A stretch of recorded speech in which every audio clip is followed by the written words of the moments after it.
6h55, la question santé d'Europe 1. Thomas Soto. Claude Dany restera dans l'histoire de la médecine comme le premier homme à avoir vécu avec un cœur artificiel. Docteur Lemoine, on connaît depuis hier l'identité de cet homme et pour vous, cette sortie de l'anonymat, c'est vraiment quelque chose d'important. Oui, parce qu'il y avait une certaine forme d'injustice. Comme le dit sa famille, il a fait don de sa vie. Alors son histoire médicale, qui est aussi celle de centaines de milliers de malades du cœur, restera une étape fondamentale dans le succès probable de cette technique. Rendre hommage à cet homme, sa famille, sa décision, était un oubli incompréhensible de l'équipe médicale. C'est désormais chose faite. Alors parmi les enseignements de cette première médicale, on peut retenir que la machine, ce cœur, a assez bien fonctionné, en tout cas dans les premiers temps, docteur. Ah, vous savez, on implante ce type de cœur sur des gens très très fatigués. L'organisme du malade, qui n'est pas préparé à recevoir un cœur neuf, qui se met à lui envoyer du sang comme des dizaines d'années plus tôt, menace de casser à tout moment.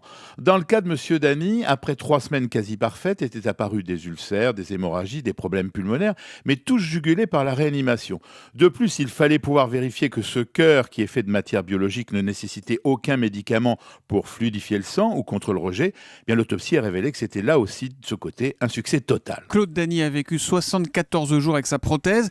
Ça reste très peu. Que peut-on espérer dans le futur proche en termes d'espérance de vie pour ces malades-là, docteur ? Alors, à la fin de la période d'expérimentation, ce cœur fonctionnera des années. Mais il faudrait être clair, Thomas. Le protocole est très précis. Pour cette première tentative, on espérait juste une survie supérieure à 1 mois. Et 4 tentatives devaient se succéder à 1 mois d'intervalle. C'est alors que devait se faire la communication. Bon, de ce côté-là, il y a eu des ratés. Mais il faut retenir que 74 jours, pour 30 jours minimum attendus, c'est plutôt un succès. Je vous rappelle, 17 jours de survie pour la première greffe de Christian Barnard. Alors vous nous dites, Jean-François, que ce cœur fonctionnait plutôt bien, mais qu'est-ce qui n'a pas marché alors ? Ça va être encore une zone d'affrontement entre les médecins et les ingénieurs. Le professeur Carpentier a tout simplement dit qu'un court-circuit s'est produit et que le cœur s'était arrêté. C'est un peu, Thomas, comme si les astronautes disaient la navette spatiale a explosé parce qu'il y a eu une étincelle et que les ingénieurs aimeraient bien savoir dans quelle partie de la navette a bien pu survenir cette étincelle. La comparaison ne s'arrête pas là car j'ai bien peur que ça soit long pour trouver réellement la panne. Et en attendant, on va arrêter les essais. Alors on se demande quand aura lieu la prochaine tentative. Et si ça se trouve, c'est peut-être déjà fait. On nous l'a peut-être pas dit d'ailleurs. Oui, Julie, vous avez raison. Elle aurait déjà dû avoir lieu dès le 2e mois de survie de Claude Dany. Mais entre le désir et la réalité, il a le choix du malade qui se révèle plus compliqué que prévu.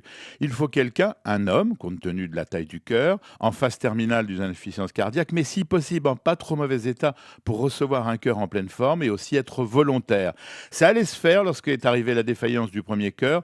Ce sont désormais les ingénieurs qui vont donner le feu vert aux médecins. Merci, docteur Lemoine. Notez qu'à 7h45 dans l'interview Vérité, c'est le docteur Philippe Pouletti, cofondateur de Carmat, la société qui a fabriqué ce cœur, qui sera mon invité sur Europe 1. Il pourra nous donner cette réponse des ingénieurs. Docteur Lemoine, on se retrouve demain à 7h-5 ? À demain. Bonne journée, à demain.